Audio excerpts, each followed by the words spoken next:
Hi, welcome to Learning Monkey. I am Vikram. In this class, we will try to understand socket in transport layer. So before understanding this concept is totally based upon port numbers.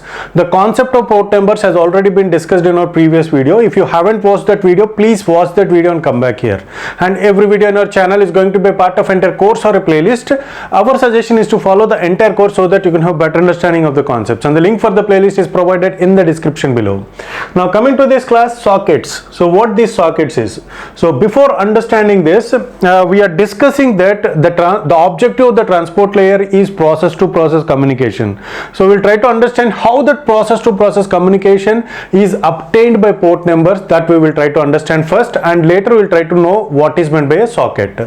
Okay, so to understand this, let's consider this a real world scenario. This is one of the this is the real world scenario where these are C1, C2, C3 are the clients, and they are communicating with this server, and this C1, C2, C3 are the processors for these clients. Now how the communication happens is, in order for the process to process communication, what the C1 will do is, whenever it wants to communicate with server, it will generate a random port number. So what are the range of public or private or dynamic port numbers? So we have discussed in our previous video. It is 49,152,265,535. So this is the range of port numbers that are dynamically generated, and there are some well-known port numbers. For example, if you take HTTP is having a well-known port number 80. Okay, so now what this C1 will do is, if it wants to communicate with this server, which is a HTTP server, assume that this is a HTTP server, and this wants to communicate, so it will generate a random port number.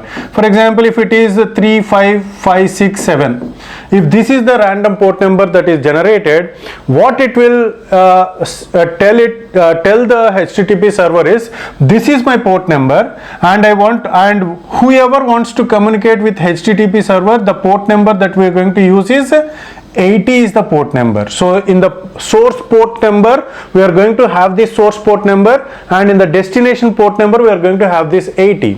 Now in order to make the communication, so whenever a process from a program from C1 arrives at the server, so it is going to check for so this is the port number that is allocated for C1.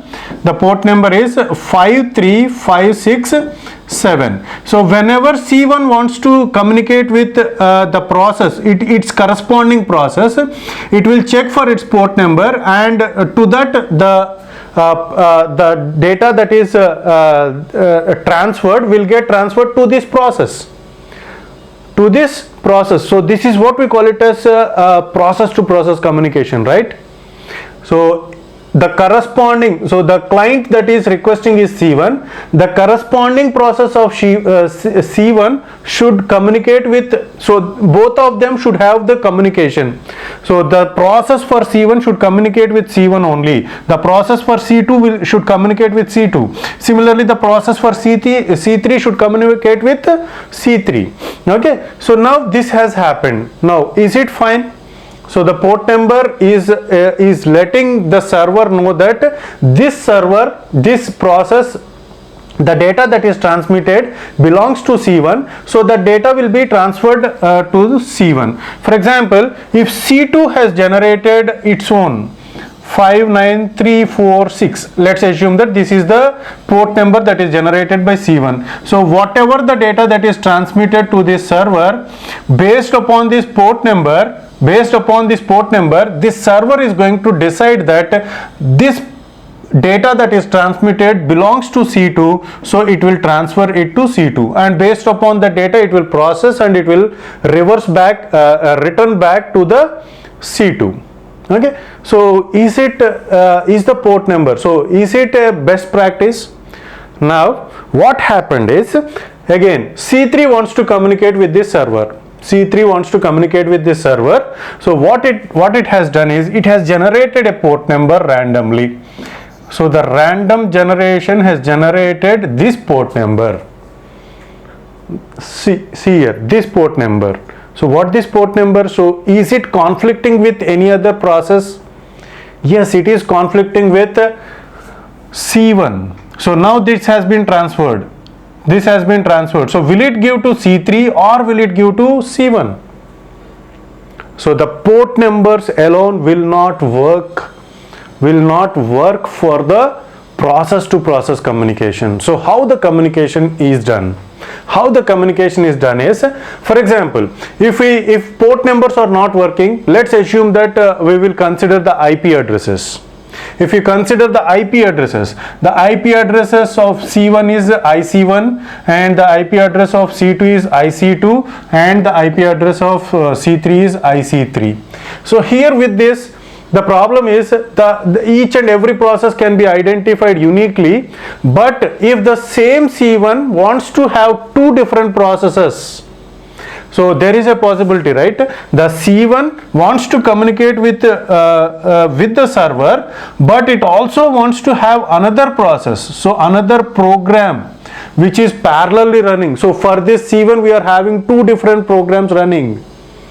Simultaneously two different programs are running. There is a possibility. For example, if you open the Chrome,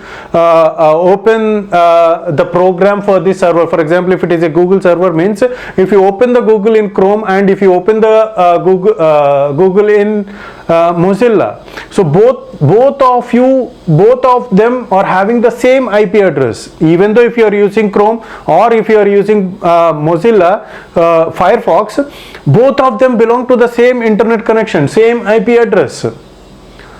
Okay, so then there is a conflict. So how that problem will get solved? How that problem will get solved is we are going to use the combination of IP address and also port number. So how they are represented is, it is IC1 colon port number. IC1 colon port number. So this combination of IP address and the port number is what we call it as socket. So this is what we call it as a socket. Socket is the end-to-end connection. So for this is an end connection by which the communication, the process to process communication is made possible. It is the combination of IP address and port number is what we call it as socket. So what happens is, for every process there will be a socket, and this socket, this is what we call it as socket, and this socket consists of the IP address and the port number combination. Whenever the packet or the segment of data arrives at the server, this socket is going to take the combination of IP address and the port number. In that entire packet, it is going to take the IP address and port number from that entire segment, and it is going to map whether this socket is mapping with this or not. If it is mapping, then it will transfer. So it will transfer that packet to its corresponding process. So the socket for this is going to have IC1 and port number, and the packet that is arrived from C1 is going to have both the IC1 and port number. They are matching, so this process will be transferred to C1. Okay, so this is how the process to process communication will happen. Now there will not be any conflicts. For example, if this C1 is having two different processes, so for this process the port number is going to be different. So the point is, for every process there will be a unique port number generated by the machines. So for this process, for example, if you assume that if it is, we will take the same one, 59346 is the port number that is generated for C1. Is the port number that is generated for C1, but the IP address is IC1, but the IP address of this is IC2. So in that way there will not be any conflict for two different processes in the same machine.